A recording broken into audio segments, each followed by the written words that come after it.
Hello everyone, welcome to our YouTube channel made for maths. आज हम देखने वाले हैं 10th क्लास का कोऑर्डिनेट ज्योमेट्री चैप्टर, जिसमें कितने तरह के क्वेश्चंस आते हैं और कैसे हमें अप्रोच करना चाहिए इन क्वेश्चंस को सॉल्व करने के लिए। तो ये एक क्विक रिवीजन लेक्चर है जिसमें आप सीखेंगे कि किस तरह से हम कोई भी क्वेश्चन जो आ रहा है उसे कैसे अप्रोच करेंगे सॉल्व करने के लिए। तो चलिए स्टार्ट करते हैं। चैप्टर का नाम है कोऑर्डिनेट ज्योमेट्री। कोऑर्डिनेट ज्योमेट्री में अभी के एग्जाम के लिए मोस्टली दो ही कॉन्सेप्ट्स है।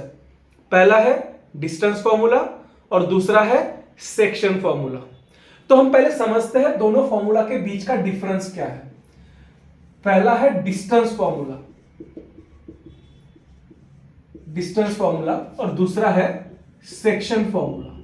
ओके, अगर आपने नोटिस किया होगा तो distance formula is used to calculate the distance between two given points. Distance formula is used to calculate distance between two given points. वेराज सेक्शन फॉर्मूला क्या है कि अगर आपको दो कोऑर्डिनेट्स दिए गए हैं x1 y1 and x2 y2, और अगर कोई ऐसा पॉइंट है जो इस लाइन को डिवाइड कर रहा है दो पार्ट्स में, तो इनका रेशियो गिवन होता है। तो आपको आइदर ये कोऑर्डिनेट फाइंड करना होता है जब हमें पता है कि कौन से रेशियो में डिवाइड कर रहा है, या आइदर हमें कौन से रेशियो में डिवाइड करना ये फाइंड करना होता है जब कोऑर्डिनेट दिया गया होता है। ओके, तो डिफरेंस क्या है दोनों में कि डिस्टेंस में हमें दो पॉइंट्स के बीच का डिस्टेंस निकालना होता है, और सेक्शन फॉर्मूला में हमें आइदर कोऑर्डिनेट फाइंड करना होता है या तो रेशियो फाइंड करना होता है जिस रेशियो में कोई पॉइंट लाइन को डिवाइड कर रहा है। ओके, तो कैसे अप्रोच करेंगे किसी भी क्वेश्चन को सॉल्व करने के लिए। तो सबसे पहले हम डिस्टेंस फॉर्मूला के बारे में बात करते हैं। ओके, अभी मैं ये मिटा देता हूं। तो अभी हम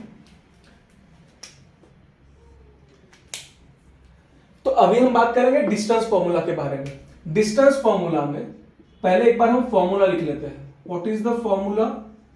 डिस्टेंस फॉर्मूला होता है under root x2 minus x1 whole square plus y2 minus y1 whole square, बराबर है। तो इसमें तीन तरह के क्वेश्चंस बनते हैं, तीन तरह के।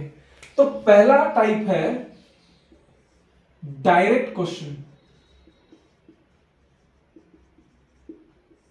डायरेक्ट क्वेश्चन कैसे कि आपको एक लाइन दे दी जाएगी, जैसे एक लाइन सेगमेंट दे दिया जाएगा जिसमें पहले दो कोऑर्डिनेट्स डायरेक्टली दे दिए जाएंगे, और आपको सीधे सीधे पूछा जाएगा कि लाइन सेगमेंट ए बी का डिस्टेंस कितना है, या फिर what is the length of the line segment A B.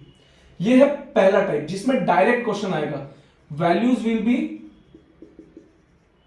Directly given. Okay, तो इस क्वेश्चन में सिंपली करना क्या है कि जो भी दो कोऑर्डिनेट्स दिए हैं उसमें से एक कोऑर्डिनेट को x1 y1 कंसीडर कर लीजिए और दूसरे कोऑर्डिनेट को x2 y2 कंसीडर कर लीजिए, और सीधे फॉर्मूला में पुट कर दीजिए, आपको आंसर मिल जाएगा। सेकंड टाइप में क्या होगा कि एक स्टेप फॉरवर्ड चला जाएगा क्वेश्चन। एक स्टेप फॉरवर्ड कैसे? जैसे हमको पता है कि हम डिस्टेंस फॉर्मूला यूज कर रहे हैं, तो क्वेश्चन आपको एक कीवर्ड दे देगा। कीवर्ड क्या होगा? वो कीवर्ड होगा इक्विडिस्टेंट।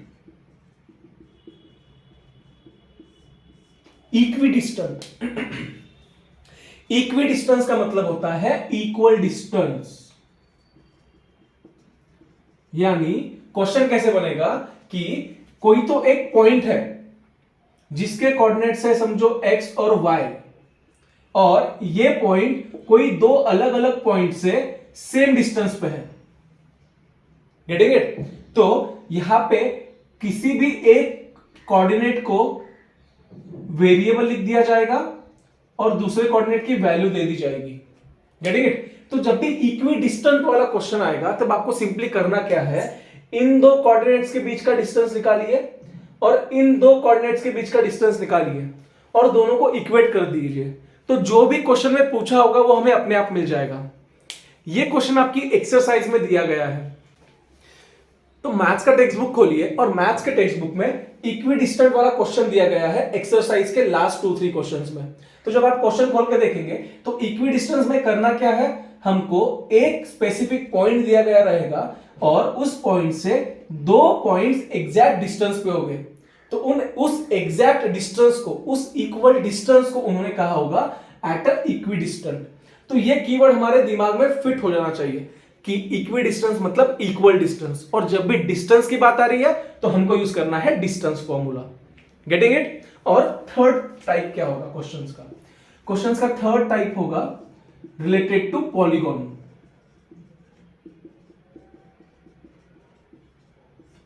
रिलेटेड टू पॉलीगॉन मतलब क्या?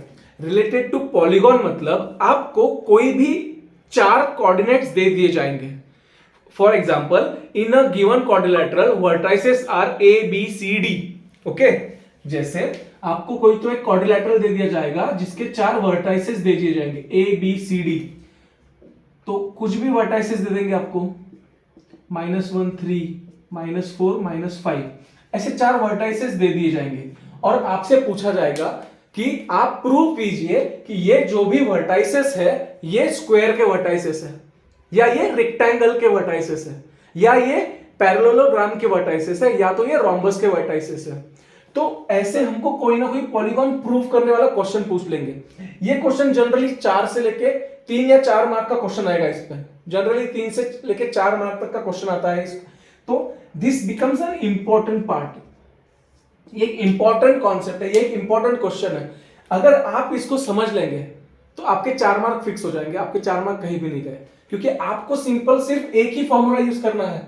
एडिशनल चीज जो आपको पता होनी चाहिए वो होती है properties of quadrilateral.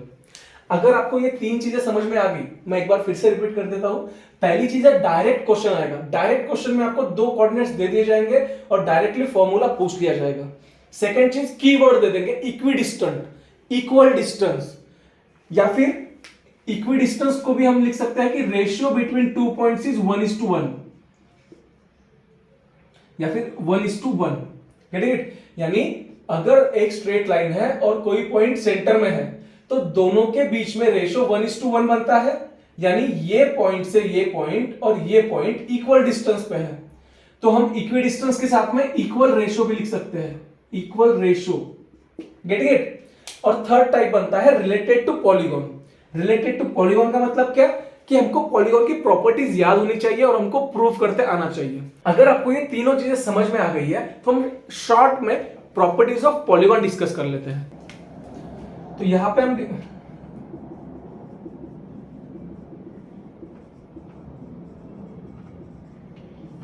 Properties of polygon, देखिए बहुत ही इजी कॉन्सेप्ट है। आपको सिर्फ स्क्वायर की प्रॉपर्टीज याद रखनी है। किसकी प्रॉपर्टीज याद रखनी है? स्क्वायर की। अकेले स्क्वायर की प्रॉपर्टीज भी अगर आपको याद होगी तो आप लॉजिकली कैसे बाकी 3-4 पॉलीगॉन्स की प्रॉपर्टीज याद कर सकते हो, यह भी आपको पढ़ाता हूं। ठीक है, ये स्क्वायर है। प्रॉपर्टीज में हम अगर डिस्टेंस फॉर्मूला की बात कर रहे हैं तो हमको बेसिकली फोकस करना है साइड्स के ऊपर, दैट्स इट। अगर हम प्रॉपर्टीज की बात कर रहे हैं तो वो भी डिस्टेंस फॉर्मूला को लेकर, तो हमको सिंपली साइड्स के बारे में बात करनी है। Getting it? तो मुझे एक बात बताइए, sides of polygon which is here is, तो मुझे एक बात बताइए, sides of square, all sides of square are equal. Getting it? But square में सिर्फ साइड ही नहीं होती है, स्क्वायर में डायगोनल भी होता है। सो can I say that sides are equal and diagonals are also equal? Getting it? अभी सेकंड चीज, जस्ट इमेजिन कि इस स्क्वायर का ये जो बेस है, ये जो नीचे वाली साइड है, इसको मैं फिक्स रखता हूं और ऊपर से इसको पुश कर देता हूं। इसको मैंने फिक्स रखा है और ऊपर से पुश कर दिया तो ये ऐसा वाला शेप बन जाएगा। Getting it? ये जो शेप फॉर्म हुआ है ये तो स्क्वायर से ही फॉर्म हुआ है, तो इस शेप को हम कहते हैं रोम्बस। इसको क्या कहते हैं? रोम्बस कहते हैं। Getting it? मैंने क्या किया, बेस फिक्स रखा और ऊपर से धक्का मार दिया, तो धक्का मारने के बाद में ये साइड इधर के साइड शिफ्ट हो गई, तो इसलिए साइड्स तो सारी सेम ही है, all sides are equal but diagonals are not equal. Getting it?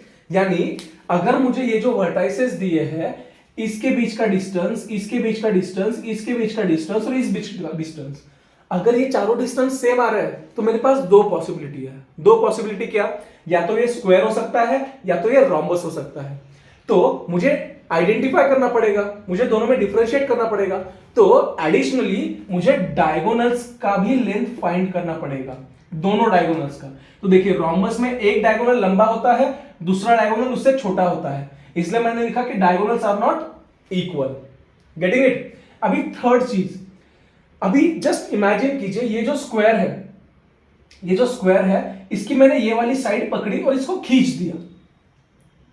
मैंने क्या किया? इस स्क्वायर की ये वाली साइड पकड़ी और इसको खींच दिया, तो ये स्ट्रेच हो जाएगा। तो एक बात बताइए, ये वाली साइड और ये वाली साइड जो है ये तो इक्वली रहेंगे, और ऊपर वाली जो साइड है वो नीचे वाली साइड से इक्वली रहेगी। तो स्क्वायर को स्ट्रेच कर दिया तो बन जाता है रेक्टेंगल। ओके? तो रेक्टेंगल में भी क्या होगा? रेक्टेंगल में साइड्स जो होती है वो अपोजिट साइड्स इक्वल होती है। अपोजिट साइड्स इक्वल होती है रेक्टेंगल में। और जैसे डायगोनल्स जो है, रेक्टेंगल के डायगोनल्स और स्क्वायर के डायगोनल्स इक्वल होते हैं। आप मेरी हैंडराइटिंग पे नहीं, मेरी भावनाओं को समझिए और कॉन्सेप्ट को समझने पे ध्यान दीजिए। ओके? स्पेलिंग मिस्टेक्स बहुत जगह है। ओके? That's fine. कॉन्सेप्ट पे ध्यान दीजिए। ओके? तो देखिए हमने क्या किया, रोम्बस बनाने के लिए स्क्वायर को धक्का मार दिया और रेक्टेंगल बनाने के लिए स्क्वायर की एक साइड को स्ट्रेच कर दिया, तो हमारा रेक्टेंगल बन गया। तो रेक्टेंगल में अपोजिट साइड इक्वल होती है और डायगोनल्स इक्वल होते हैं। अभी हमें क्या करना है, अब जो ये रेक्टेंगल बन चुका है, अभी जैसे हमने स्क्वायर में किया था वैसे ही यहां करेंगे, बेस वाली साइड फिक्स रखेंगे और ऊपर से मार देंगे धक्का। तो अगर हम धक्का मार दे तो ये बन जाएगा पैरेललोग्राम, ये बन जाएगा पैरेललोग्राम। तो पैरेललोग्राम में भी साइड जो होती है, अपोजिट साइड जो होती है वो होती है सेम और डायगोनल्स होते हैं अनइक्वल। समझ में आया? तो अगर आप रिलेट कर पाएंगे तो स्क्वायर और रेक्टेंगल की प्रॉपर्टीज ऑलमोस्ट सेम होती है, सिर्फ साइड्स का फर्क है। और रोम्बस और पैरेललोग्राम, रोम्बस और पैरेललोग्राम, रोम्बस और पैरेललोग्राम, इन दोनों की साइड्स ऑलमोस्ट सिमिलर है। दूसरा रिलेशन बनता है रोम्बस और पैरेललोग्राम में, diagonals are unequal but opposite sides are equal. Parallelogram की अपोजिट साइड इक्वल होती है और रोम्बस की ऑल साइड्स इक्वल होती है। Getting it? तो ये चारों चीजें हमें याद होनी चाहिए क्योंकि मोस्टली इन चारों पे ही क्वेश्चंस आते हैं। समझ में आ गया? तो ये था डिस्टेंस फॉर्मूला को लेके। डिस्टेंस फॉर्मूला पे 3 से लेके 4 मार्क का क्वेश्चन फिक्स आएगा। आपको ये 3 टाइप्स ऑफ क्वेश्चंस याद रखने हैं कि अगर कोई कीवर्ड दे दिया तो मुझे ये वाला फॉर्म यूज करना है कि मुझे दो डिस्टेंस को इक्वल करना है, तब जाके मेरा आंसर आएगा। Getting it? अभी सेकंड चीज जो है वो है सेक्शन फॉर्मूला। अब हम देखते हैं सेक्शन फॉर्मूला को कैसे यूज करना है। यहां पे हमने डायग्राम ऑलरेडी बना के रखा है, तो ये जो पॉइंट है इसको हम कंसीडर करते हैं एक्स एंड वाई। ओके? तो सेक्शन फॉर्मूला में कितने टाइप्स के क्वेश्चंस आते हैं? सेम 3 टाइप्स के क्वेश्चन आएंगे सेक्शन फॉर्मूला में भी। तो वो टाइप्स कौन से एक बार हम देख लेते हैं।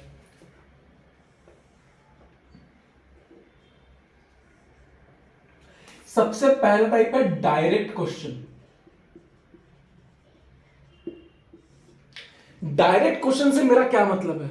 डायरेक्ट क्वेश्चन यानी वो क्वेश्चंस होते हैं जिसमें हमारा जो ओरिजिनल फॉर्मूला है, ओरिजिनल फॉर्मूला जो है उसमें हम जो भी गिवन वैल्यूज है वो डायरेक्टली पुट कर सकते हैं और आंसर निकाल सकते हैं जो भी पूछा गया है उसका।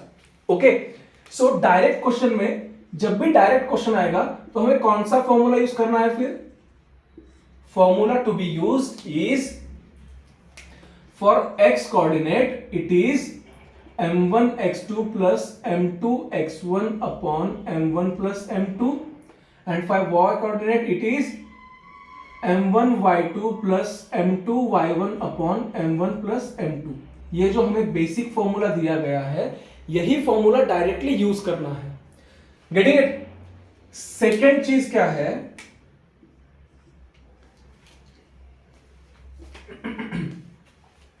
तो अगर मैं इसको इस बेसिक डायग्राम के साथ कंपेयर करूं तो आपको ये दोनों कोऑर्डिनेट्स दे दिए जाएंगे, आपको ये दोनों रेशो जो m1:m2 ये जो रेशो होता है m1:m2 दोनों भी दे दिए जाएंगे, यानी m1:m2 की वैल्यू आपको दे दी जाएगी।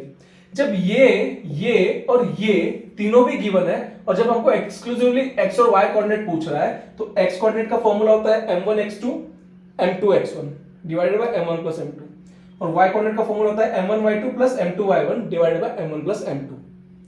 सीधे सीधे वैल्यू उठानी है, m1 की वैल्यू यहां से उठाएंगे, x2 की वैल्यू यहां से उठाएंगे, m2 की वैल्यू यहां से उठाएंगे, x1 की वैल्यू यहां से उठाएंगे, दैट्स इट।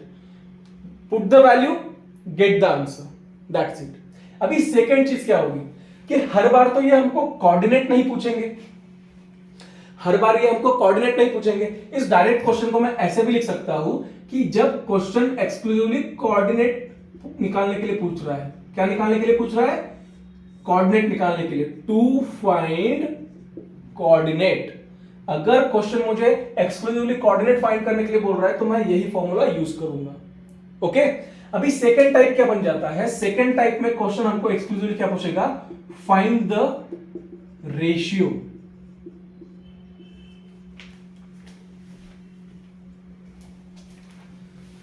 सेकंड टाइप के क्वेश्चन में हमको वो पूछेगा कि हमको रेशियो बताइए, रेशियो, ये जो पॉइंट है ये पॉइंट गिवन लाइन को कौन से रेशियो में डिवाइड कर रहा है। तो ऐसे टाइम पे हमको एक चीज याद रखनी है, हम k:1 वाला फॉर्मूला यूज करेंगे। तो अभी आप पूछोगे सर ये k है क्या? हमको तो रेशियो m1 m2 के फॉर्म में दिया है, तो ये k है क्या? k आया कहां से? तो देखो k is nothing but m1/m2। Getting it? k is nothing but m1/m2। तो हमारी k की वैल्यू, फॉर एग्जांपल अगर k की वैल्यू 2/3 आती है तो इसका मतलब क्या कंसीडर करना है कि this is nothing but m1/m2। तो m1 की वैल्यू 2 है और m2 की वैल्यू 3 है, ऐसे हम कंसीडर करेंगे। अगर हम k कंसीडर नहीं करेंगे तो हमको ये दोनों इक्वेशन सॉल्व करने पड़ेंगे, प्रोसेस लेंदी हो जाएगा। तो लेंदी होने के बाद में कैलकुलेशन में अगर वेरिएबल्स ज्यादा आ जाए तो हम ऑलरेडी डर जाते हैं।